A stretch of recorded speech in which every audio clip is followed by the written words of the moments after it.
All right, guys, today I have a real special one for you. This is a Dell PowerEdge 2500 tower server, which features some almighty legendary Pentium 3s, or maybe just one Pentium 3, I'm not sure. We're about to find out in this video. So join me as I crack open into this big beast for the first time and see what's inside.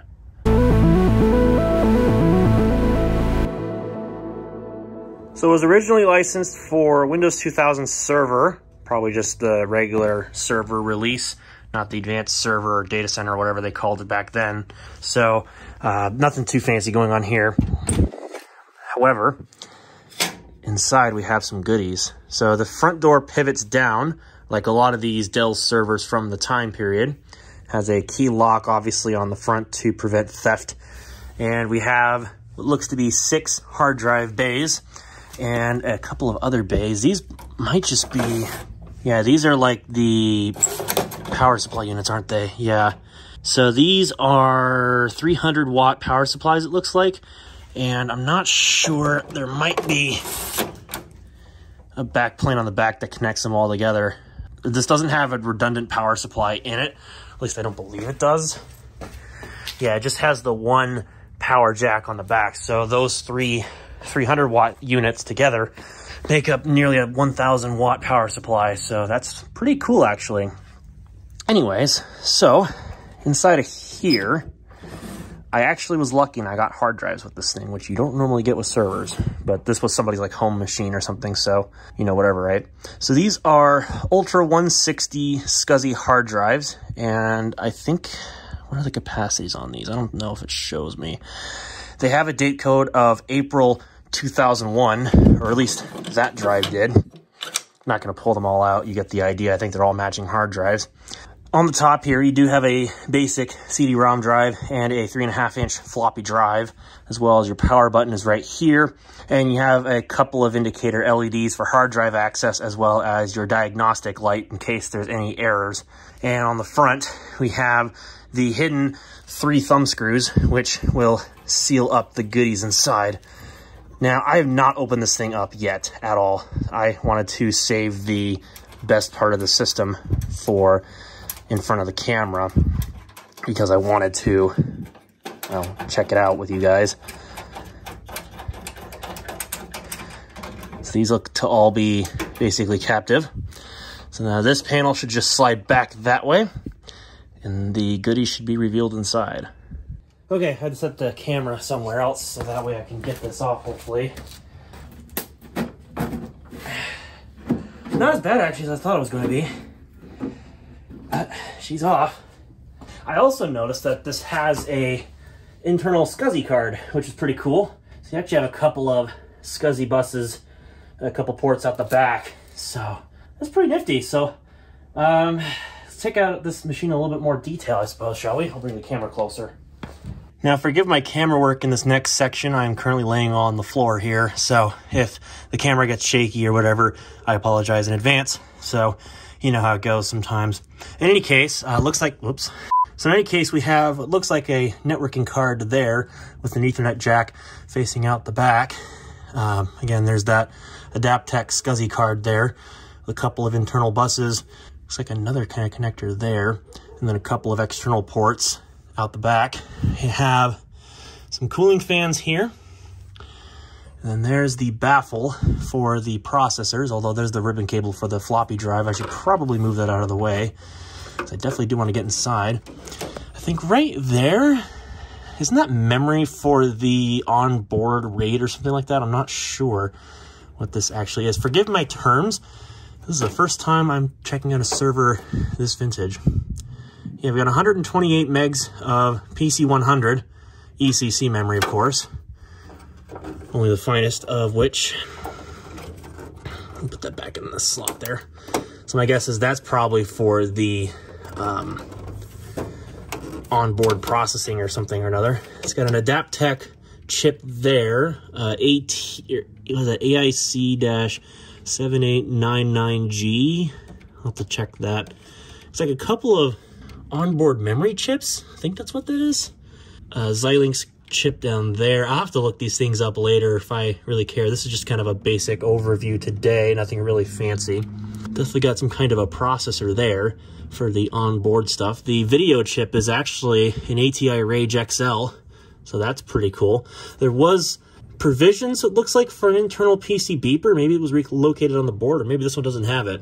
I definitely know there's a CR2032 battery there. So lots of 64-bit PCI slots, as well as 32-bit PCI slots for the server and the era it was from. That was very common. Looks like some more power delivery, some like voltage regulators up there on a little removable daughter board. So this might very well be a dual processor Pentium 3. Wouldn't that just be dope? That'd make this thing a beast from the time period. Of course, Dell's not going to have the information on the components on this stuff anymore. They only really keep the drivers. All right, are we ready? Oh my God, check that out. We have dual socket 370 Pentium 3s. Oh, that is gorgeous. PC 133 registered DIMMs only for memory, although that's pretty common for servers. I wonder how much memory this has in it. I think I have like a whole bag worth of memory, if I'm not mistaken. I think I've got like a bunch of PC 133 registered DIMMs. Might be able to upgrade the memory on this thing.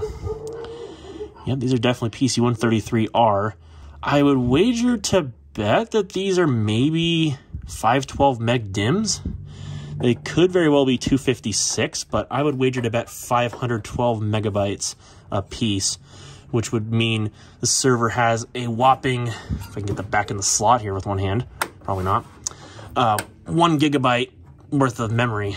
And since these are 32-bit, I bet you if you were to put more than 4 gigs in these things, they'd probably have some form of onboard physical address extension going on to allocate more memory than 4 gigabytes to a 32-bit operating system of some variety, whether it be Windows 2000 server or perhaps some kind of Linux or whatever you wanted to install on these.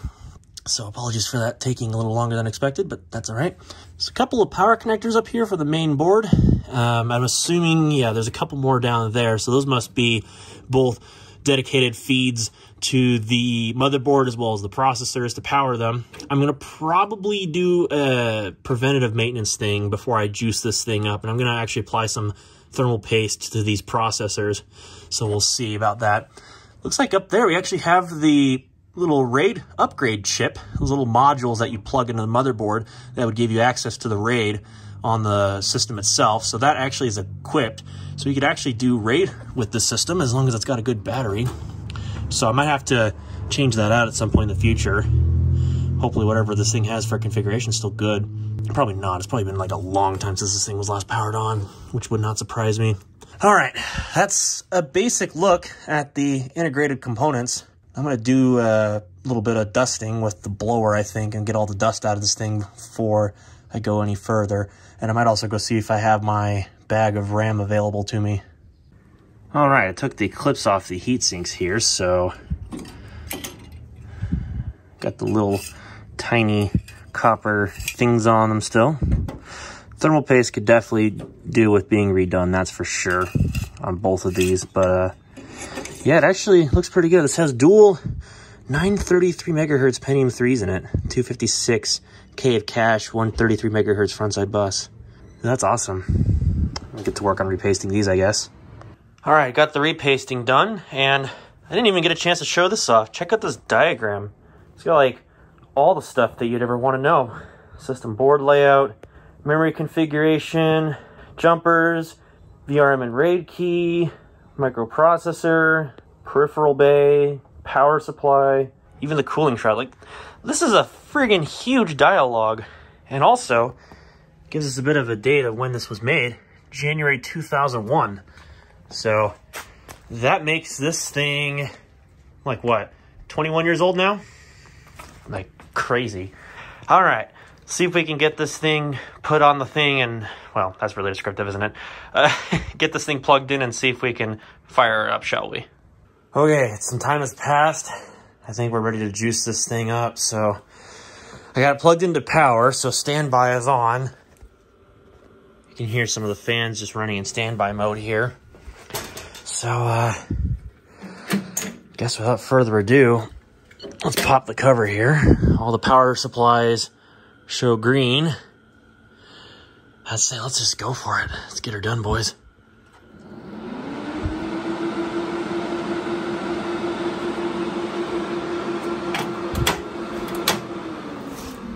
It's really not all that loud. Keyboard stuck key failure. Oh, well, that might actually be the problem.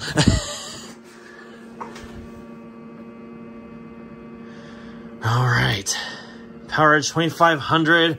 Got some firmware revisions. Two 933 megahertz processors, 133 megahertz bus. Something's definitely buzzing in there. So, it does have the RAID controller BIOS working. I wonder if those hard drives are going to spin up in any moment.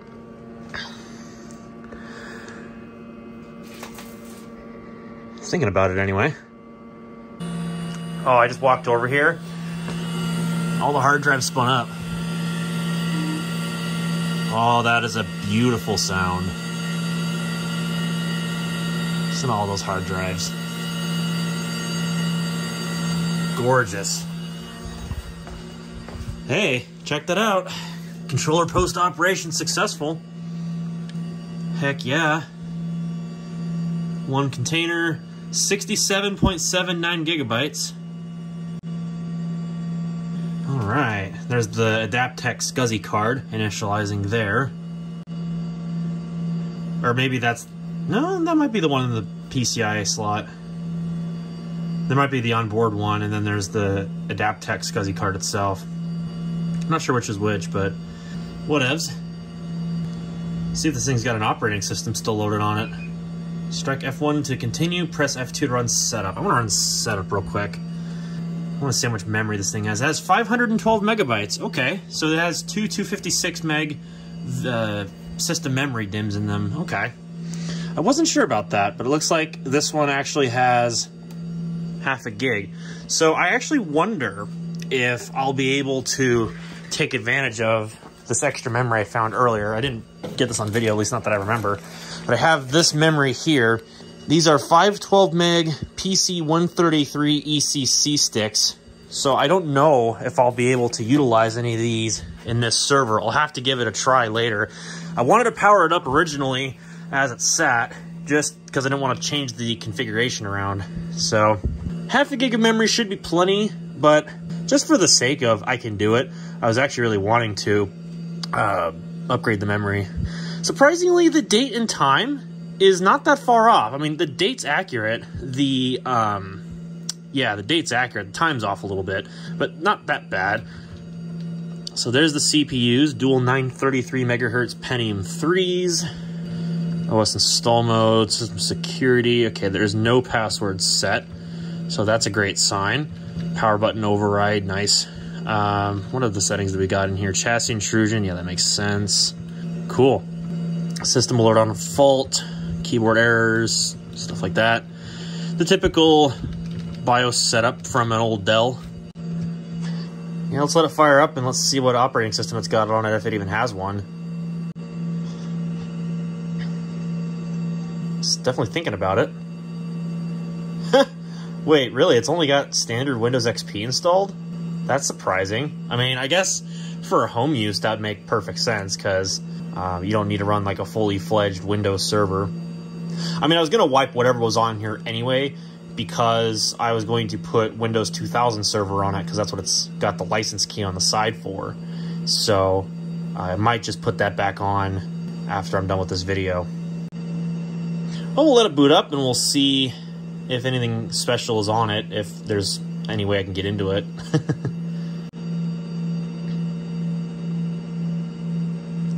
Oh, no password. All right. Yeah, it looks like it's just a bone stock Windows install, as far as I can tell. Unused icons on the desktop. It has a copy of Google Chrome installed, so that's cool, I guess. Let's grab my mouse here. Huh. Interesting. Yeah, it basically only has like a couple of applications. Makes me wonder what they were using this for. It's got XP Pro Service Pack 3. Oh, they're using it as a media server. Interesting. Let's go to big, beefy media server, if you ask me. It's got something in the optical drive still. I definitely hear it whirring around in there. Careful. Oh, yeah. Wow. That's crazy. USB network adapter thing. Look how chunky that is. Well, good to know the CD drive works. I wonder if it's one of those fans that's got the in it. I'll have to make sure it's actually working okay. Should be fine. I'll have to test out that floppy drive. I think I've got some spare floppy disks hanging around here somewhere. I think I should be able to do that. I'm probably going to need a floppy disk or two because I gotta, when I go to reinstall Windows 2000 Server, I'm almost absolutely certain that I'm gonna need a RAID driver. In fact, I actually wonder if that's what this thing has running the disks. I would expect that to be the case because I'm running a consumer version of Windows. Looks like it just says primary IDE channel. Oh, that might be the optical drives, to be honest with you. Or the optical drive and floppy drive, that might be that. Oh yeah, there's definitely a RAID driver. So I am going to need to grab a driver for that because that's where the hard drives are on. So I'll have to make sure I grab that from Dell's website. They should have something like that available. Otherwise, yeah, it looks like just your bone stock Windows install. I'm going to see if there's any data left on it. Hopefully not. Yeah, it doesn't look like it. So they definitely got all their stuff off. Well, that's good. If they're using it as a media center for that matter. So, sweet. I guess we'll look into getting a copy of Windows 2000 Server, and I'll reload it on this machine. But for now, it looks like that's about the extent of what we can do with this big old beast. So I'm going to go ahead and power it down. Actually, one more thing I'm going to check. Dual Pentium 3s. Oh my gosh, that's gorgeous. It's not very often you get to see old technology like that. But I'm going to say for now, that's going to be it for this video. So I'm going to look into probably upgrading the memory, and then it's a lot quieter when it's shut off. Oh my gosh. But yeah, I'm going to look into testing that memory. If I can get more memory in this thing with those sticks, which I'll probably just put all of them in here. I think 1, 2, 3, 4, 5, 6 sticks of memory. That might get me 3 gigs of RAM, but I might just conserve it to 2. I don't know. We'll see what happens. At least for now, that's going to wrap up this video. So hopefully you like what you saw. And if you did, well, then you click a thumbs up. If you didn't like it so much, well, then you also know what to press. Get subscribed down below. Click the bell so you don't miss when I upload new videos. And with that having been said, thank you all for coming to watch, and I'll hopefully see you all later.